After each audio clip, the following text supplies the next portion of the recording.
दोस्तों आपने अक्सर सुना होगा कि ब्रिटेन ने भारत समेत कई दूसरे देशों पर शासन किया था। इसके साथ ही आपने यह भी सुना होगा कि जर्मनी, फ्रांस, पुर्तगाली, डच, जापान, रूस, अमेरिका, स्पेन, बेल्जियम और नीदरलैंड ने भी एशिया, अमेरिका और अफ्रीका के कई देशों को गुलाम बनाया और वहां पर अपना शासन किया था। अगर आपको इससे और पीछे ले चलें तो वहां पर भी आप देखोगे कि किसी साम्राज्य का शासक दूसरे साम्राज्य पर अटैक करता था और उसे जीतकर अपने साम्राज्य में मिला लिया करता था, जिसके बाद जीते हुए राज्य पर उसका अपना शासन हो जाता था।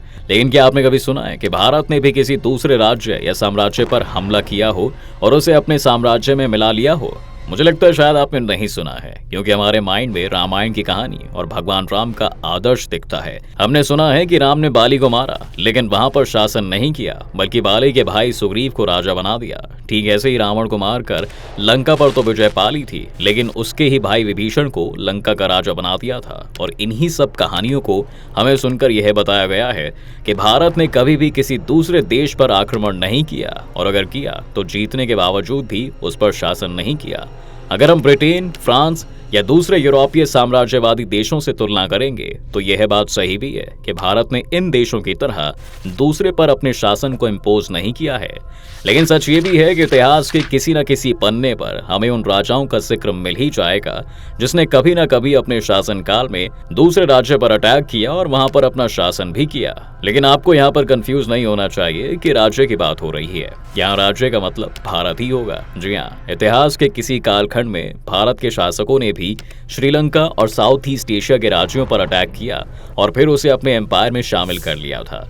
दोस्तों, आज मैं आपको दक्षिण भारत के चोल वंश की कहानी बताने वाला हूं, जिसके शासकों ने भारत के ही बड़े हिस्सों पर नहीं बल्कि श्रीलंका, सुमात्रा और मालदीव पर शासन किया था। सबसे पहले आपको बताते हैं कि चोल वंश की शुरुआत की कहानी के बारे में। चोल दक्षिण भारत का एक बहुत ही शक्तिशाली वंश था। इसके राजाओं ने 9वीं शताब्दी से लेकर 13वीं शताब्दी के बीच एक शक्तिशाली हिंदू साम्राज्य का निर्माण किया था और भारत के साथ साथ दूसरे देशों पर शासन भी किया।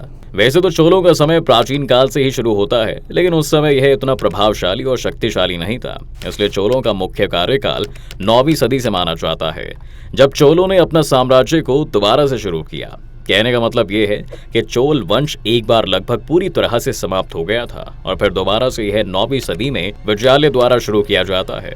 दोस्तों, विजयालय दक्षिण के ही साम्राज्य पल्लव वंश के अधीन में आने वाले एक छोटे से राज्य उरैयूर प्रदेश का शासक था। विजयालय के बाद दूसरे 20 राजा हुए, जिन्होंने कुल मिलाकर 400 से अधिक सालों तक शासन किया। लेकिन इस वंश का पहला सबसे इंपॉर्टेंट और शक्तिशाली राजा था परांतक प्रथम। जी हाँ, जिसने साउथ इंडिया के एक नहीं बल्कि कई राज्यों के शासकों की कंबाइन आर्मी को अकेले ही हरा दिया था। और फिर यहीं से शुरू होता है चोल के वास्तविक शक्ति का प्रदर्शन। इसलिए इतिहासकार परांतक प्रथम को ही चोल वंश का साली संस्थापक मानते हैं। वह परांतक ही था जिसने पहली बार भारत से बाहर किसी दूसरे देश पर हमला किया था और उसे अपने राज्य में शामिल करने का निश्चय भी किया था। लेकिन दुर्भाग्य से वह श्रीलंका के राजा लंकापति उदय से हार गया था। परांत की मौत के बाद 32 वर्षों तक दूसरे राज्यों को जीतना आसान नहीं हुआ, लेकिन राजराज प्रथम के राजा बनते ही एक बार फिर से चोल वंश की दूसरे देशों को जीतने की परंपरा शुरू हो गई थी। उसने 985 ईस्वी से 1014 तक शासन किया था। उसने केरल, मदुरई, गंगा, चालुक्य और दूसरे राज्यों पर अभूतपूर्व विजय हासिल की। इन सभी जीत के कारण उसका शौर्य और पराक्रम बढ़ता ही चला गया और फिर उसने अटैक किया श्रीलंका पर। राजराज ने एक विशाल और शक्तिशाली नेवी का गठन किया था। इतिहासकार कहते हैं दोस्तों कि राजराज की नेवी उस समय दुनिया की सबसे बेहतरीन नेवी थी, जिसे जीतना किसी के बस में नहीं था। उसी उत्साह में उसने श्रीलंका पर अटैक कर दिया था और इसके उत्तरी भाग को जीतकर अपने साम्राज्य में मिला लिया था। इसके साथ ही उसने मालदीव पर भी आक्रमण किया और उसके कुछ हिस्से को जीतकर अपने साम्राज्य में शामिल कर लिया। दोस्तों, मालदीव एक आइलैंड देश है। आप इंडियन ओशियन में श्रीलंका के नीचे जब जाएंगे तो इस मैप पर आपको मालदीव दिख जाएगा, जो कि छोटे छोटे कई आइलैंड से मिलकर बना है।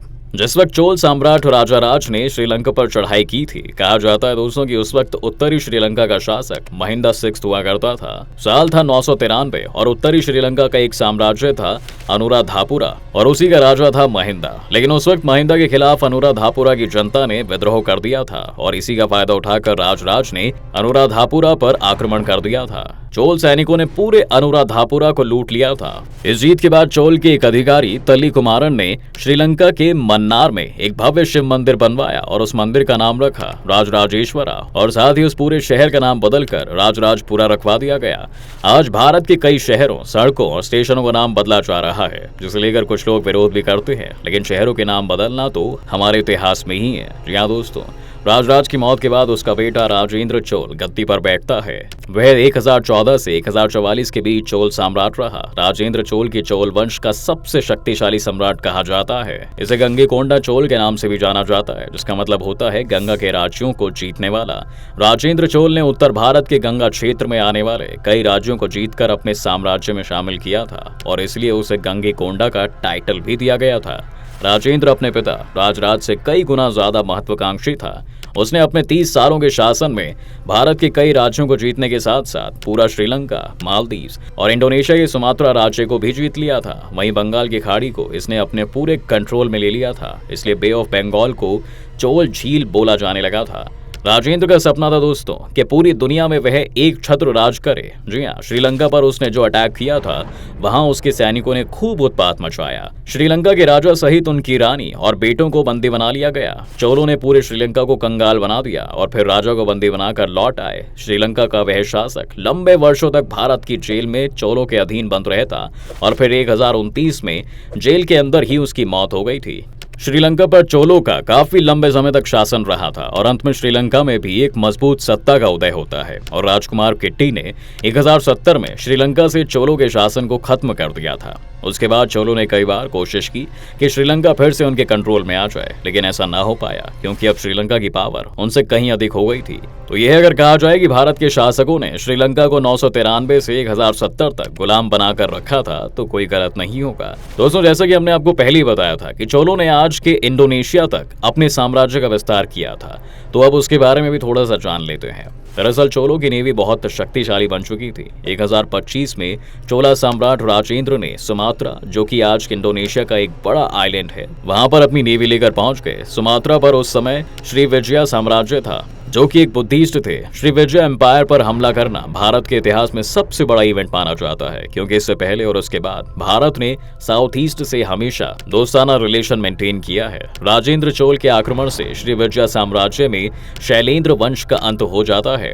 दोस्तों, यह थी भारत के उन राजाओं की कहानी जिन्होंने दूसरे देशों पर हमला किया और शासन भी किया। आप हमें कमेंट करके ये जानकारी जरूर दें कि यह वीडियो आपको कैसी लगी, और साथ ही जिन लोगों ने अभी तक चैनल को सब्सक्राइब नहीं किया है वो चैनल को सब्सक्राइब करके बेल आइकॉन को प्रेस कर दें, ताकि हमारे हर वीडियो का नोटिफिकेशन आप पर तुरंत पहुंच जाए। वीडियो देखने के लिए आप सभी का बहुत बहुत धन्यवाद।